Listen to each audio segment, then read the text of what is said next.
I make a lot of really positive videos about Thinkpads, and for good reason really. They used to be really great. Some of you may have noticed that not only have I skipped out on doing videos on my last two daily drivers, the T495 and the T14 G1, but even with the opportunity to, I never did videos on any of the newer Thinkpad T-series laptops, even the Z-series. And I have good reason for this. That's because, well, they really just weren't that amazing. Everything after the T480 has been downhill in my opinion. Soldered in RAM, reduced build quality, keyboards getting worse, but still excellent, and nothing else that really makes them stand out compared to the competition. Yeah, the track point, but 99% of people, including me, can and do live without it. And there's also the keyboards, which I do love the keyboard on my T14, but I can't make a whole video on a laptop keyboard, okay? So why am I doing a video on the T14 G5 or Generation 5, the newest ThinkPad? That's because things are changing over at Lenovo, it seems like, and that starts out with the T14 G5. After I read iFixit's overview of the repairability of this laptop, I knew I had to have one. So after a quick email asking my Lenovo rep if I could pretty please borrow one, here it is. From the moment I opened this laptop, I knew something was different about it. I got the gray one that comes with a nice aluminum lid, an Intel Core Ultra 7 155U, God, Intel. Either way, 16 gigs of 5600 megahertz DDR5 and a 512 gigabyte Kioxia M.2 SSD. All pretty good stuff actually.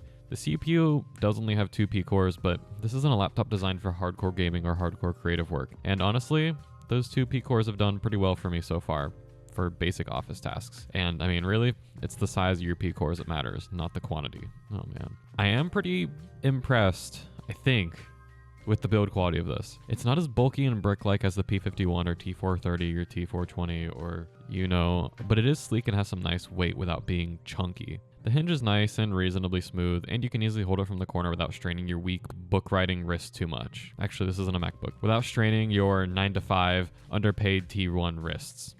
Better. While it is easy to hold in the corner, there's a tiny amount of flex you would only notice if you were super picky. And I do notice, because I am super picky. I don't think anyone else will notice. When it comes to the ports, hey, full-size HDMI, nice. Oh, sorry, I got distracted and, oh, no SD card slot. I swear to, sorry, I can do this. We've got 2 Thunderbolt ports. That's actually really nice. 2 USB 3.2 ports, full-size HDMI, headphone jack, full-size 1 gig Ethernet, and speaking of internet, this also has Wi-Fi 6E, which on my 1 gig internet lets me reach speeds of 120 megabit per second over Wi-Fi. That's not the laptop's fault. My router just sucks. I should really just cut this part. These really are some decent specs on paper, but oh my word, $1,700? Laptops have gotten expensive, man. Like way too expensive and a little too MacBook-like. This actually does deviate a lot from the current laptop meta though. We still have the classic Thinkpad nipple, a normal trackpad that isn't oversized, and tactical, proper, clickable left and right mouse button things. For the middle one too. Even though I don't use the track point a lot, I really truly use these buttons constantly and would be deeply sad to see them go away. Hate to sound like a Linux user, but physical buttons do reign supreme above all else. The last thing I wanted to touch on that I can't touch on is the screen. It's a screen. 400 nits, 1920 by 1200. The aspect ratio is beautiful, and I never want to use another 16 by 9 laptop again. And that's pretty much all. Thank you, Lenovo, for giving us a good aspect ratio, and the rest of the screen exists. Overall, I mean, this is a decently built laptop. It feels on par or better than my T14 G1, and especially compared to my T495. That was a horrible laptop. Seriously, don't buy a T495. Either way, so far, I have enjoyed this laptop a lot, and I almost considered trying to get one myself, but I have some other ways planned to burn $1,000. Subscribe for that. When it comes to using the T14 G5, it's a laptop. It's a good laptop, don't get me wrong. The 16 by 10 screen makes me very happy, along with the speakers being up top. Better than expected for a ThinkPad. And Chrome works. Man, this truly is a laptop. The trackpad is pretty good. It's not as good as some of the best trackpads from the competition, but it does its job, I guess. The keyboard exists. I actually dislike it compared to my T14. The T14 G1 feels closer to an older ThinkPad style keyboard. This feels kind of like a weird mesh between a MacBook and a modern ThinkPad keyboard. They didn't really dedicate themselves one way or the other, so it feels really odd. I did get used to it after a while, but still, it's not my favorite. There is almost no flex though with the keyboard though in classic ThinkPad form, but I noticed when my cat was walking over the laptop, there's a lot of flex on the palm rest. Not enough to bother me in daily use, but if you have heavier wrists or arms, you might notice. Honestly, looking at my T14 G1 compared to this, I'm kind of struggling to find a good reason to upgrade. The CPU is for sure a decent bit better.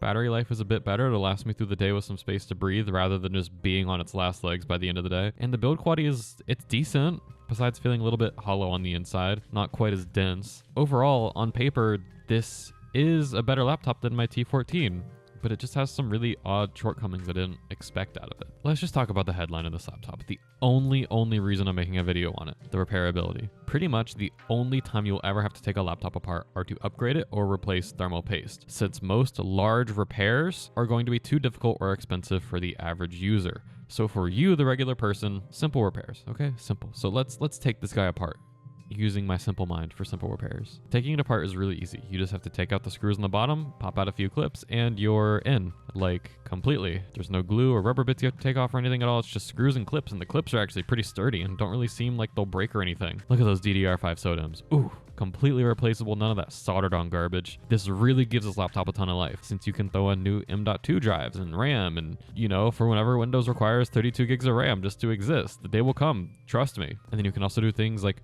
replace thermal paste easily, replace fans easily. Man, I mean, even the battery, check this out. If you scan the QR code on the battery, it takes you to the page to show you how to replace your battery and even find the parts. That is so cool. I would love to see them do this for every easily replaceable, upgradable, serviceable component on the entire thing. I mean, the fans or the RAM or the M.2, maybe that's a giant ask. I don't know. Other than that, your battery is right here, super easy to access and replace, and you even have the heat sinks and fans right here, so replacing thermal paste isn't a giant process. There is one last cool feature this laptop has. If you're using Windows 11, there's this AI something on board, let's play some games. Hey, this is a reset switch in the back. Wonder what that's there for. Why is the script so ADHD? Okay, games. This is a work laptop, so games aren't really a priority, but if you did want to do some side gaming, Minecraft runs pretty well, over 100 FPS, no issues there, like any modern laptop, honestly. I did a Cinebench 2024 run. As soon as I started the multi-core test, it instantly pegged out at 100 degrees C and was pegged for quite a while. I personally did not touch the thermal paste or CPU. This laptop is still as it got to me. And I was getting pretty worried there was no thermal paste on the CPU or something. But after a little bit, the fan started to ramp up a little bit later.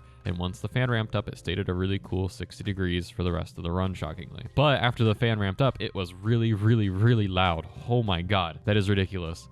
I am extremely disappointed in how long it took before the fans decided to kick on, though. Either way, we got a final score of 373. Brutal, but not as bad as it could have been. And this laptop isn't really made for sustained hard usage. It's really made for small bursts, like opening Chrome and opening spreadsheets, and then opening Chrome again, and then opening spreadsheets again, and then opening Chrome again, and then opening spreadsheets again, and then pretty much any other games or tasks you expect to run on a laptop like Stardew or Terraria or spreadsheets will work fine. I mean, emulators also work great, PS2, GameCube, etc. I mean, this isn't really a gaming laptop. Stellaris runs great though. I mean, hey, it's something, I don't know.